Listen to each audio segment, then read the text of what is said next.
Hello, this is Dr. Christy Patton-Lukes, a chemical engineering professor at Missouri S&T. In this video lesson, we're going to look at improving our Newton method from the simple-minded approach that we did in the previous lesson. So we have this function here, and all we did is we said we're going to repeat it n times, starting with the value of x naught, where f and fd are my function and the derivative of the function. And we had used a for loop here.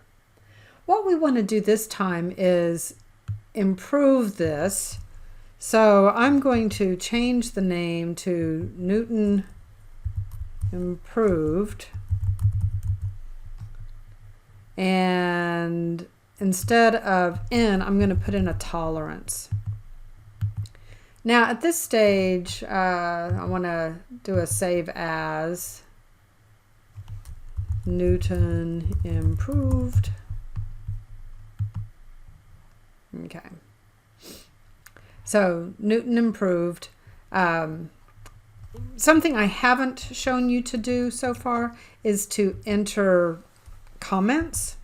And so I can do comments by using a percent sign. So the percent allows me to, this is going to use the Newton method.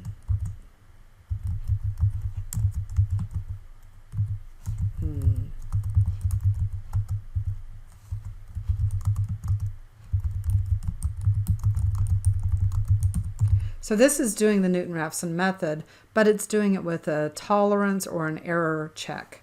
So I'm still going to start with x equals x naught, and I'm going to put a semicolon after it so I get less printout.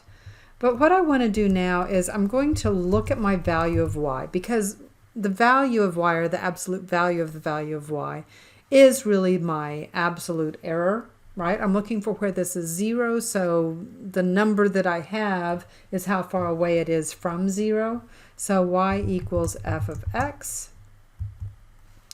And again, I don't really want to repeat that. And I'm going to change this. So I am going to get rid of this stuff. What I'm going to do this time is a while.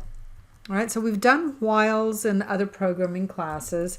And what I want to do is look at the absolute value of my y and see whether or not it's still greater than the tolerance, right? So I need to be less than the tolerance. As long as I'm still greater than the tolerance, then I want to continue. So this is where, and again, I'll put another comment in here. How about?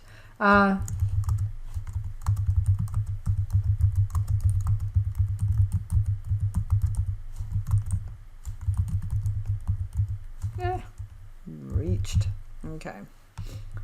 And then what I want it to do in there is now my Newton formula. So x equals x minus f of x over function derivative of x. Okay. Well, that works. And then I'm going to come down here and say y equals f of x. So when it starts back around, it's going to always be looking at the previous f of x. So I'll put y in here. Okay, so that way it'll keep track of what the last value was every time. Okay, and then I'll say end. Now I did not put a semicolon here because I want to be able to look at my answers, but I could put a semicolon in there and then it would just give me the answer at the end. I'll run it two ways, with and without that. So now then, let's come down. Oh, and I need to save this because I've made some changes.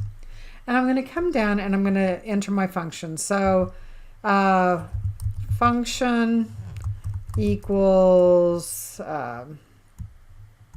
we'll do the anonymous again, at x, and we were doing 3, no, we weren't. We were doing x cubed minus 5,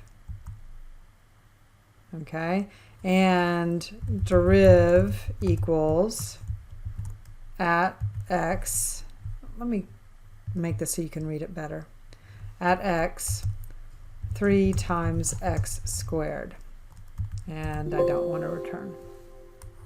Oh, I typed that badly. Okay. equals at parenthesis x 3 times x squared. There we go. Okay, so that's better. And if you ever want to check these things, just choose a number and, you know, like x equals 1 and try these things.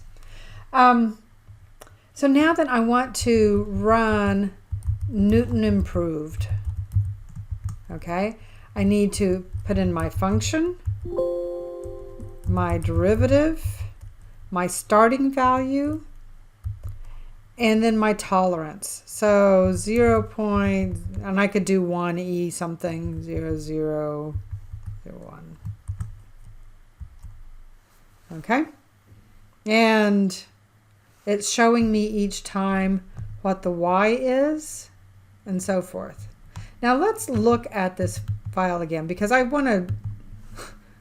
really don't need to see every answer that it does in between. So let's put no repeat after me. Don't show me the answer on those ones. And now then, let's save. And I can come up here, and this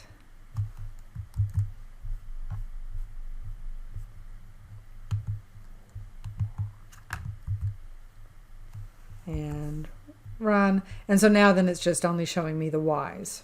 If I don't want to look at those and only want the answer, if I want to trust that it's doing it properly, then I could put a semicolon at the end of the y lesson or y line.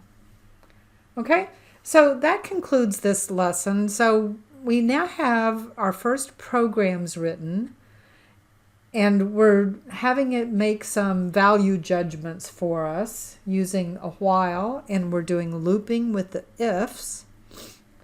We need to learn how to get MATLAB to do some of our other solution techniques, and we'll be looking at those in future lessons. This completes this lesson. Thank you very much for your time.